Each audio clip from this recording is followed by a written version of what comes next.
Your Excellencies, and we are most grateful for that.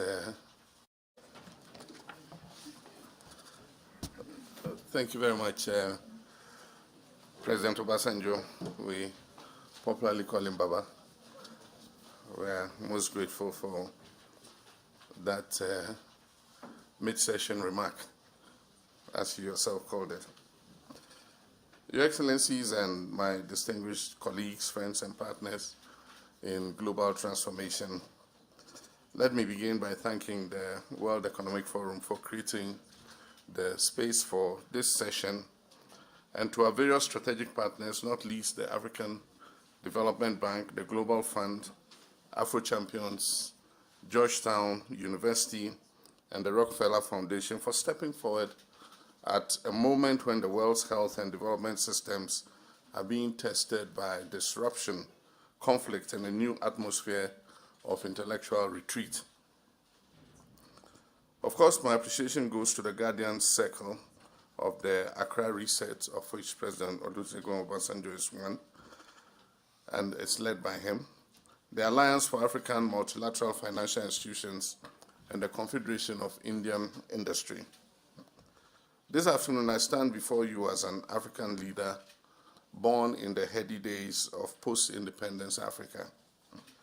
Growing up, I could feel the excitement of my parents and their generation about the possibilities of our newly won freedom and the right to manage our own affairs.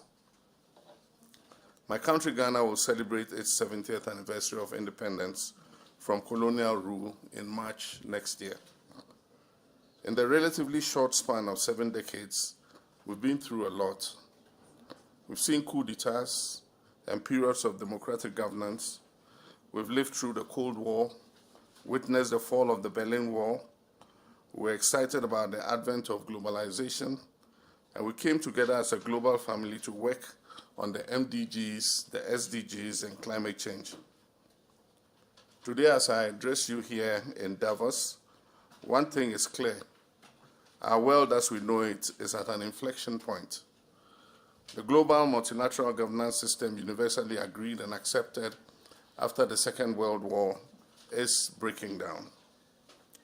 Bilateral relations among nations are increasingly becoming transactional, and many state and non-state actors are acting unilaterally in pursuing their own national and parochial interests. Africa has lagged behind in the past decades following liberation from colonial rule, and has been trapped in cycles of conflict and multidimensional poverty.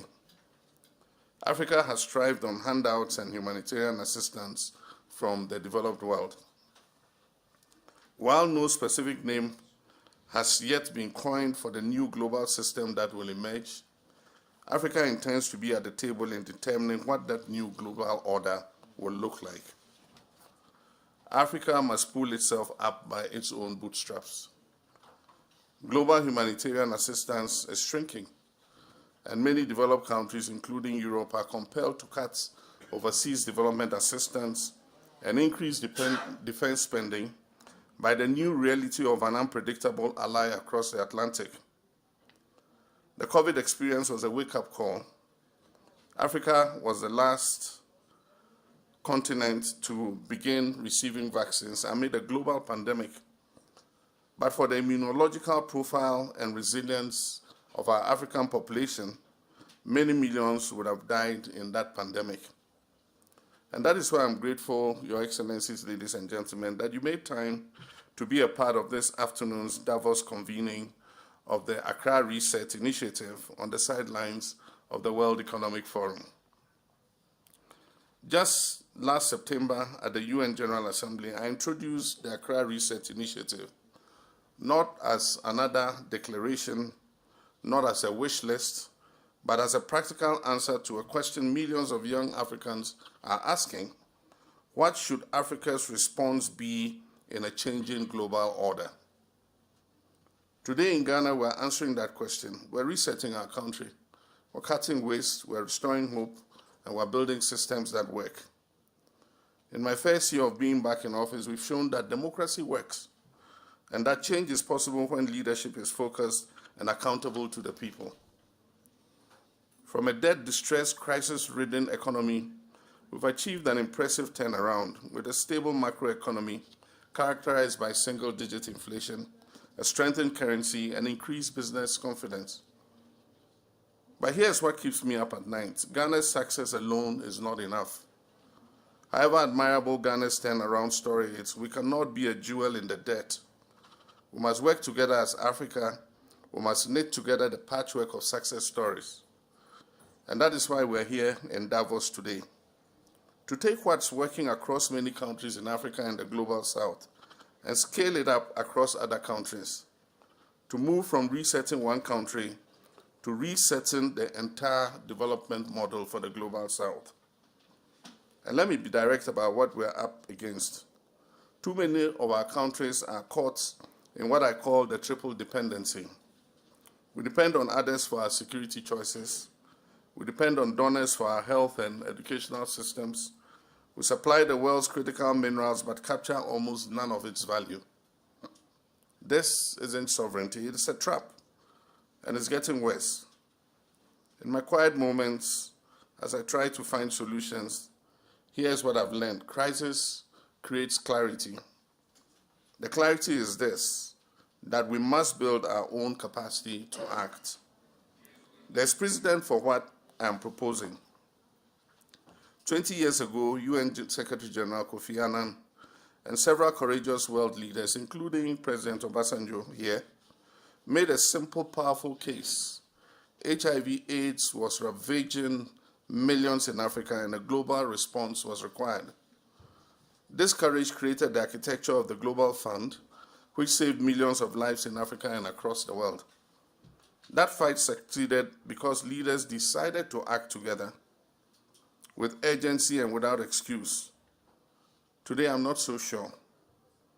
The US is gutting funding to the United Nations system and other global organizations that have saved millions of lives. And we face an unpredictable world. And this is why Africa must be responsible for its destiny. Today, we face a different pandemic, the pandemic of unfulfilled potential. Millions of young people have no jobs, health systems that collapse at the first crisis, economies that extract our resources but build nothing long-lasting. If we could mobilize the world to fight a disease, why can't we mobilize to fight poverty, to fight dependency, to fight the systems that keep brilliant young Africans locked out of the future? In Ghana, we're proving something important, that execution beats excuses. We're cutting government spending and have reduced the size of government to a record low of 58 ministers, including deputy ministers and regional ministers. We're digitizing services to end corruption.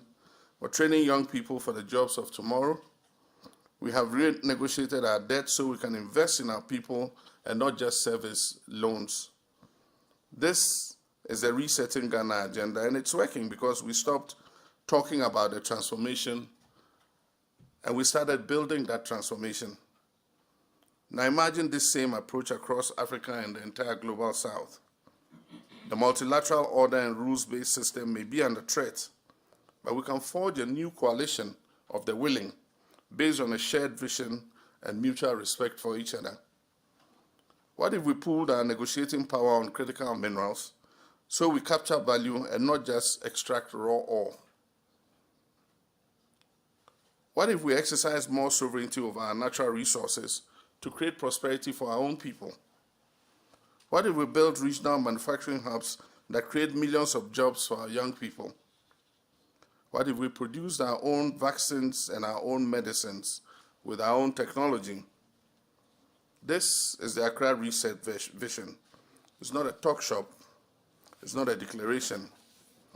It's a practical blueprint for how countries can work together to build real sovereignty, the kind that you can measure in jobs created, in children at school, children vaccinated, and young people thriving. My fellow leaders, let me speak plainly. In this fast-changing world, we're entering an era where countries must compete, innovate, and build or be left behind. Our young people are watching, they are brilliant, they are hungry, and they're running out of patience. So here's what we must focus on. First, we must invest in skills, not just education, but skills that match real jobs in the real economy. Digital skills, green energy skills, manufacturing skills. We need a generation of young Africans who can build and not just consume. Second, we must build together. No African country can industrialize alone by itself. We must create regional prosperity platforms, manufacturing zones, energy grids, and digital infrastructure that gives our businesses scale and our workers opportunity. Third, we must negotiate as one. When we bargain separately, we're weak. When we negotiate together on minerals, trade, and climate finance, we can be formidable. Unity should not be just a slogan, it must be our strategy. Fourth, we must produce at home, from vaccines to semiconductors to solar panels. If we don't make it, we'll always be dependent on someone who does. Industrial policy isn't old-fashioned. It is what will make us survive. And fifth, and most importantly, we must hold ourselves accountable to our people. We cannot ask the world to invest in us if we tolerate corruption, waste, and systems that don't work. Reset means reform, and reform means results. And so the Davos commitment. Friends, we didn't come here to ask for charity. We came to propose a global partnership of the willing, based on a shared vision and mutual respect for each other. The ACCRA Reset is building the architecture for a new kind of cooperation, one where global South countries don't just receive programs, but co-design them with our partners in the global North, where we don't just attract investment, but shape it around what are our priorities. We want to create prosperity fears across regional platforms where countries coordinate on investments, infrastructure, and jobs. President Obasanjo often reminds me that leadership is about legacy. And he asks me, what will you leave behind? My answer is simple. We want to leave a continent where young people don't risk their lives crossing the Mediterranean because they will have opportunities at home. We want to leave systems that work, industries that thrive, and nations that stand tall. And in this, Ghana cannot do it alone. Africa can't do it alone. There's a call to every leader in this room. If you believe in a world where prosperity is shared, not just based on narrow interests, then join us. If you believe the global South deserves partnership and not pity, join us. If you believe the next chapter of human progress is going to be written in Accra, Nairobi, Kigali, Abuja, and Cairo, then join us. The ACCRA Reset is not seeking permission, we're building momentum. From New York last September to this room in Davos and to the African Union in Addis Ababa next month, and soon at the Oslo Dialogues, we shall continue to build these partnerships. And so the question is not whether the world needs this. The question is whether we have the courage to build it. I thank you.